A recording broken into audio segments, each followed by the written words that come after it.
Hello friends, welcome back to this channel. दोस्तों, इस video में हम लोग वोडाफोन आइडिया लिमिटेड के लिए बातचीत करेंगे, लेकिन आगे बढ़े उससे पहले आपसे रिक्वेस्ट करना चाहूँगा कि अगर आप इस चैनल को फर्स्ट टाइम देख रहे हैं तो सब्सक्राइब करके बेल आइकन को हिट कर लीजिए ताकि आपको किसी भी वीडियो की नोटिफिकेशन मिस ना हो। दूसरी चीज़ ये है कि अगर आप डीमेट अकाउंट या ट्रेडिंग अकाउंट ओपन कराना चाहते हैं, डिस्क्रिप्शन बॉक्स में एक लिंक आपके लिए दिया गया है।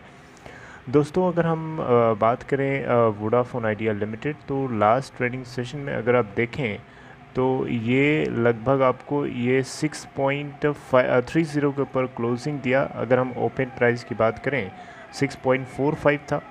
इससे पहले वाले दिन का क्लोजिंग प्राइस 6.50 था। अगर हम देखें तो पूरे इंट्राडे में 6.25 का लो बनाता है और 6.60 का हाई बनाता है। 184.7 मिलियन टोटल वॉल्यूम ट्रेड किया गया NSE पे। अगर हम टोटल वॉल्यूम का डिलीवरी परसेंटेज चेक करेंगे तो लास्ट ट्रेडिंग सेशन यानी मेन फ्राइडे के दिन अगर आप देखें तो 29.3% की डिलीवरी उठाई गई। डिलीवरी में लास्ट ट्रेडिंग सेशन से जंप है। 27.8% थर्सडे के दिन की है, उसके बाद 29.3% है। दोस्तों, वोडाफोन आइडिया लिमिटेड में सरकार जिस तरीके से काम कर रही है और जिस तरीके का रवैया दिखा रही है, जिस तरीके का इंटेंशन दिखा रही है, उसको देख करके एक चीज़ तो मुझे साफ साफ नज़र आती है, और जो पूरी पूरी तरीके से गलत भी हो सकती है। कोई ज़रूरी नहीं है कि मेरी बातें सही हों।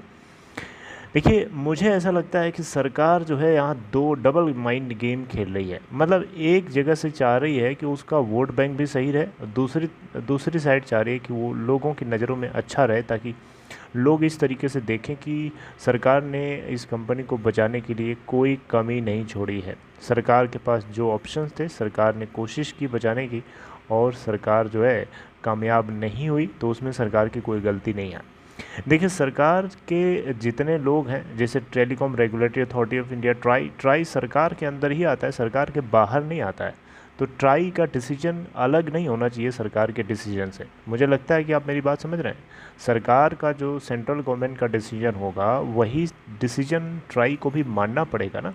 ट्राई कोई अलग से कोई अथॉरिटी नहीं है। अथॉरिटी अलग से है, लेकिन उसके ऐसा नहीं कि वो सुपरसीड कर जाएगी सेंट्रल गवर्नमेंट को, ऐसा नहीं हो सकता ना। तो जिस तरीके का इंटेंशन है, उसको देख करके कहावत नज़र आती है, सांप भी मर जाए और लाठी भी ना टूटे। इस तरीके का चाल चलो, इस तरीके की चाल चलो। तो यहाँ पे सरकार के सामने देखिए चैलेंजेस तो हैं। सरकार के सामने सरकार का भी बहुत बड़ा नुकसान है। 1.5 लाख करोड़ रुपए, 1.5 लाख करोड़ रुपए सरकार का डूबने वाला है इस कंपनी के डूबने से। इसके अलावा बैंकों का भी नुकसान होने वाला है इसमें। इतने सारे एम्प्लॉयज़ इसके अंदर काम करते हैं, इतने सारे कस्टमर्स इसके साथ 27 मिलियन लोग जुड़े हुए हैं। तो इतना सब कुछ डिसरप्शन हो सकता है इस कंपनी के कोलैप्स करने से, तो उसके बाद इस सरकार को कम से कम सामने आना चाहिए। अच्छा, एक चीज़ और है कि ये कंपनी अगर कोलैप्स करती है तो इस केस में इस कंपनी के अंदर जो मेजॉरिटी होल्डिंग है वोडाफोन PLC, जो कि FDI फॉरेन डायरेक्ट इन्वेस्टमेंट को पूरी तरीके से प्रभावित करेगा। ये बात आपको मानना पड़ेगा, क्योंकि सरकार अगर नहीं आती है, स्टेप इन नहीं करती है इस कंपनी को सेव करने के लिए, तो वोडाफोन इंटरनेशनल मार्केट में वोडाफोन क्या क्या रेपुटेशन, वोडाफोन का डूबना क्या रेपुटेशन बनाएगा देश की, अपने देश की, इंडिया की। अब आप खुद सोच सकते हैं। अच्छा, वोडाफोन जो है उसका 30,000 करोड़ रुपए नुकसान होगा। 30,000 करोड़ नहीं, $30 बिलियन, 30,000 करोड़ नहीं, सॉरी, $30 बिलियन का नुकसान होगा वोडाफोन PLC का, अगर ये कंपनी कोलैप्स करती है। तो सोच सकते हैं इसका क्या इम्पैक्ट पड़ेगा पूरे इंटरनेशनल मार्केट में इंडिया का, और क्या FDI हमारे देश में फ़्लो करेगा कि फ़्लो करना बंद करना शुरू कर देगा। आप खुद सोच के देखिए। तो सरकार की ये नैरो माइंडनेस, मुझे लगता है कि इसको करेक्ट करने की ज़रूरत है, और सरकार सही चीज़ अगर डिसाइड करती है, सही डिसीजन लेती है, तो सही डिसीजन यही होगा कि इस कंपनी को बचाने के लिए कुछ न कुछ करना चाहिए। चाहे डेट को इक्विटी में कन्वर्ट करो, चाहे आप एडजस्टेड ग्रॉस रेवेन्यू के अंदर जो कैलकुलेशंस में आपने गलती करे बैठी हैं, उस गलती को आप खुद भी मानो, खुद भी जाकर के सुप्रीम कोर्ट के अंदर रीअपील करो। इन कंपनीज़ के रिकैलकुलेशन या जो रेक्टिफिकेशन के लिए डिमांड है उसको दिया जाए, क्योंकि डॉट खुद चाहता है ये चीज़ जो है, डॉट को खुद करना पड़ेगा ना, राइट। तो फ्लोर टैरिफ रेजाइम जो है उसको ले आया जाए, ठीक है। इसके अलावा एडजस्टेड ग्रॉस रेवेन्यू के अंदर जो कमी है, जो एरर्स हैं, उसको एक्सेप्ट करी जाए।